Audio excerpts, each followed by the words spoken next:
आज हम देखेंगे कि सोनम वांगचुक जी से चूक कहाँ हो गई। इससे पहले आज हम उनकी उपलब्धियों के बारे में सुनेंगे। सोनम वांगचुक जी लद्दाख के सबसे प्रसिद्ध और महान नेता हैं। उन्होंने सामाजिक और नीतिपूर्ण तरीके से उन्होंने बहुत अच्छे कार्य किए हैं, जिसकी वजह से उनको 1996 से 2018 तक पुरस्कृत किया गया है। स्वर्गीय अटल बिहारी वाजपेयी जी के द्वारा, मनमोहन सिंह जी के द्वारा, वर्तमान के प्रधानमंत्री श्री नरेंद्र मोदी जी के द्वारा उन्होंने पुरस्कार प्राप्त किए हैं। और अनशन ये उनका आज का नहीं है, उन्होंने अनशन से बहुत सी लड़ाइयाँ जीती हैं। मैं उनको जानता नहीं था, लेकिन इस अनशन से मैंने उनको जाना। उनको जानने के बाद में उनकी बायोग्राफी खोजी, बायोग्राफी पढ़ी, फिर उसके बाद उनका और उनकी खोज में लग गया, और फिर मैं उनकी और खोज में लगा। जानकारी हुई कि वो बड़े महान और बिना नीति के कोई कार्य ना करने वाले व्यक्ति हैं। फिर उनका ये 20 दिन का अनशन देखा और मुझे लगा कि 20 दिन कोई व्यक्ति अगर भूखा रह सकता है तो उसमें बिल्कुल कहीं ना कहीं गांधी जी की आत्मा वास करती है। मुझे क्यों उनकी निष्ठा देखकर सत्याग्रह के गांधी जी की याद आई। पर एक बात ये नहीं समझ में आई कि इतना महान, इतना नीतिपूर्ण व्यक्ति ऐसे लोगों के साथ कैसे जुड़ गया, जिनकी ना तो कोई धरातल है, ना कोई ज़मीन है, ना उनका कोई नेतृत्व करने की क्षमता सामर्थ्य है। फिर ऐसा व्यक्ति इनके साथ कैसे जुड़ गया, ये अपरिपक्वता सोनम वांगचुक जी में कैसे आ गई। क्योंकि वो अपनी कार्यशैली से, मैंने जो अब तक उनको जाना है, महत्वाकांक्षी तो नहीं है। वो एक ऐसा व्यक्ति जो अमेरिका में था, उसने यहाँ के कोर्ट से एक शब्द, कोर्ट में किसी जज ने बोला और वो शब्द उसने सुनकर सोशल मीडिया पे उसको उछाल दिया। उसके उस शब्द से भारत की जनता आक्रोश में आ गई। आक्रोश में आने के बाद कुछ समय में उसके उसी जो वक्तव्य था, उस वक्तव्य पर उसके फॉलोवर हो गए 20 करोड़, जो संख्या बताई जाती है। जब 20 करोड़ फॉलोवर हो गए, उसको लगा कि मेरे साथ बहुत लोग हैं। फिर उसने विचार बनाया कि मैं अमेरिका से भारत आऊँगा और भारत आकर मैं जो है नीट के पेपर के बच्चों के लिए कुछ करूँगा। उसका करना जायज़ था, क्योंकि वो एक पार्टी बनाया था। बाकी पार्टी वो अनरजिस्टर्ड ही थी, लेकिन उसका जो भी करना था वो कर सकता था, क्योंकि वो उस पार्टी का संस्थापक था। पर आपका ऐसे लोगों के साथ बन जाना, सपोर्ट करना, और जबकि मैंने ये भी सर्च किया, ये भी खोजा कि उस पार्टी में आपका कहीं पर भी कोई नाम, सिर्फ आप सलाहकार रूप में नामित थे। और एक सलाहकार का इतना अंदर तक प्रवेश कर जाना, बात समझ नहीं आई, ना मुझको ही, ना ही पूरे भारत की जनता को। ये नौजवान लोग अच्छी बात है, ऊर्जान्वित अच्छी बात है, पर भूख हड़ताल इतना सीरियसनेस हो जाना आपके लिए, वो भी इतना बड़ा मुद्दा, नीट में पेपर लीक होना, ठीक है एक मुद्दा हो सकता है, लेकिन इतना भी बड़ा मुद्दा है कि व्यक्ति अपनी जान दे दे। 20 दिन भूख हड़ताल का मतलब क्या होता है, आप समझ रहे हैं। तो और फिर जिस संस्था के, जिस संस्थापक के साथ आप जो है या भूख हड़ताल लड़ रहे थे, तो मुख्यतः तो भूख हड़ताल करना तो किसी और को चाहिए था और आप सपोर्ट में होते, लेकिन यहाँ पर सपोर्ट कोई और कर रहा है जो मुख्य संस्थापक है, और मुख्य चेहरा आपको बना दिया गया। और जब आप हॉस्पिटल ट्रांसफ़र हुए हैं, तब वह व्यक्ति बागडोर संभाले है। तो जब वह व्यक्ति बागडोर संभाले है, तो 2 दिन बाद पत्रकार से बोलता है कि आज 2 दिन में भूख हड़ताल कर कर मैं जान रहा हूँ कि भूखा रहना कैसा होता है, कितना कठिन काम है। ये एक संस्थापक, एक नेता के वक्तव्य होना चाहिए क्या? आप खुद विचार करिए।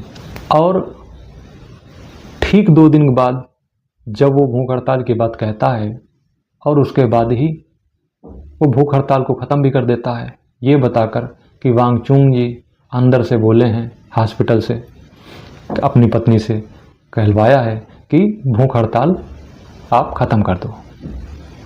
अब भूख हड़ताल आपने कहलवाया है, किसी की मनगढ़ंत कहानी है, ये तो ईश्वर जाने, लिखित प्रमाण तो कुछ ऐसा मिला नहीं। बाकी उस भूख हड़ताल को, क्योंकि जब बस का नहीं था, भूख हड़ताल से सरल ज़्यादा ये लगा कि रूट मार्च कर दिया जाए, तो उसको डाइवर्ट कर दिया गया रूट मार्च में।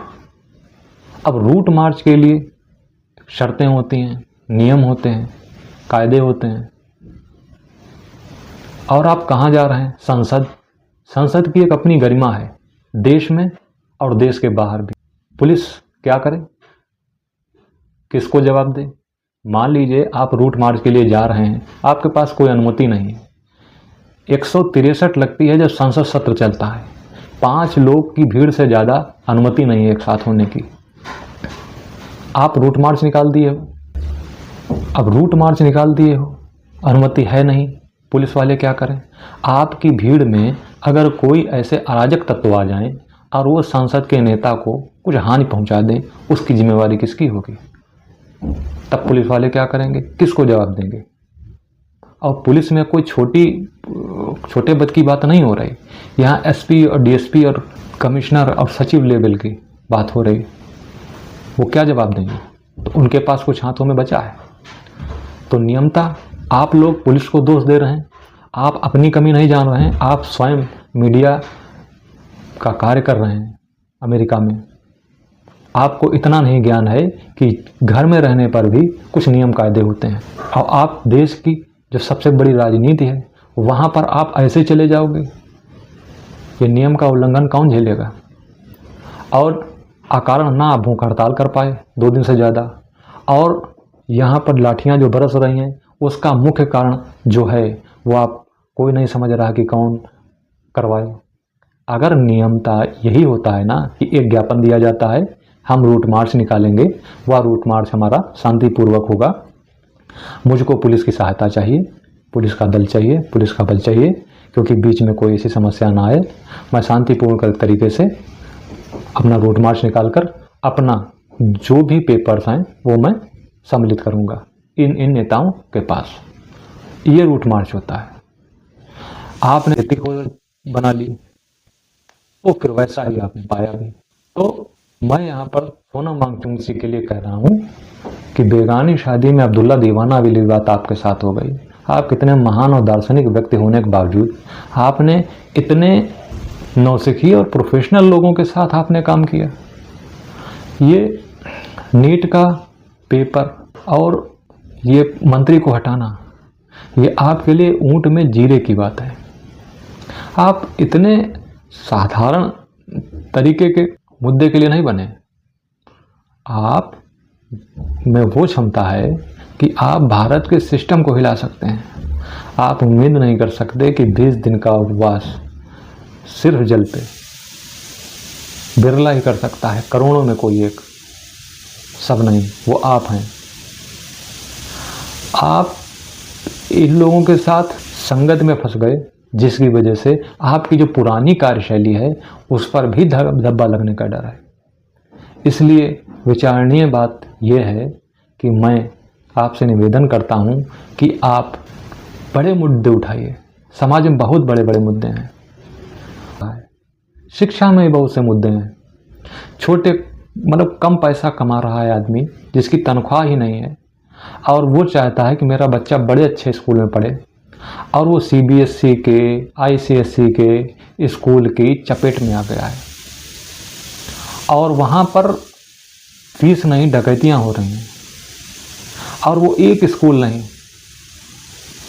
करोड़ों स्कूल होंगे, एक शहर में ही कम से कम सैकड़ों स्कूल हैं, और पूरे देश का एवरेज आप मान लीजिए।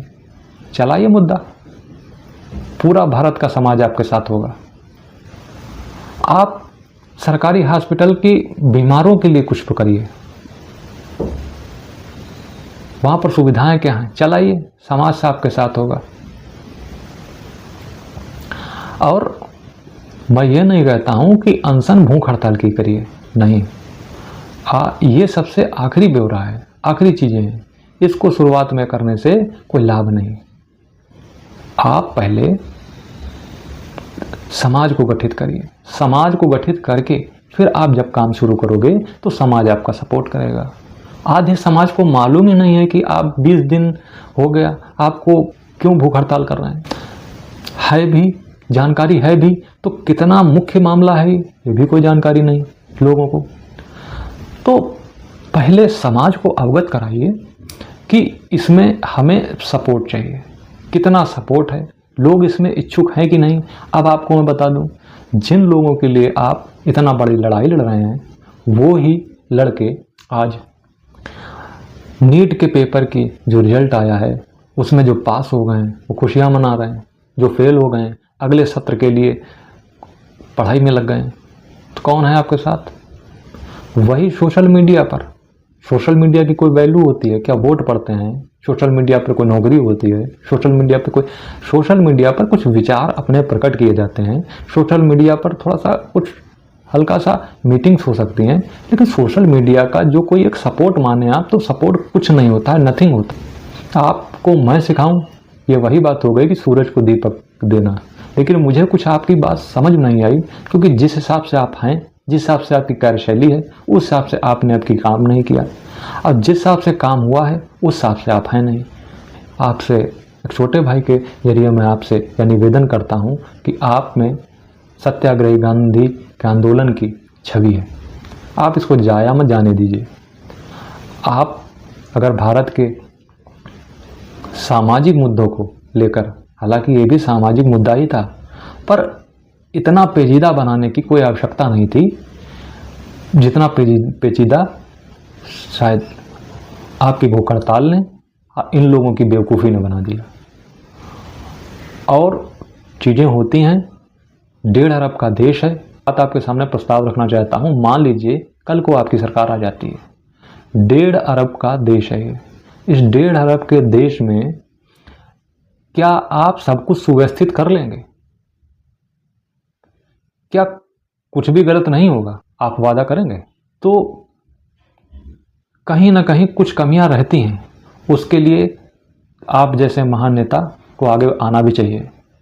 लेकिन इस तरीके से आपने तो कभी ऐसा नहीं किया, आपके किसी भी अनशन में ऐसी समस्याएं नहीं आई। फिर ऐसा क्या हुआ? फिर ऐसा क्या हुआ कि इतनी बड़ी समस्याएं, इतने बच्चे घायल हुए? आपको यह क्वेश्चन पुटअप नहीं करना चाहिए उस व्यक्ति से जिसके साथ, जिसके लिए आप आए, कि तुम्हें अगर रूट मार्च करना था तो क्या तुमने कोई अनुमति ली थी? घर पर भी कोई व्यक्ति अपने जाता है तो दरवाजा खटखटा के जाता है, नॉलेज करता है, देता है कि मैं आ गया, कि दरवाजा तोड़ने लगता है।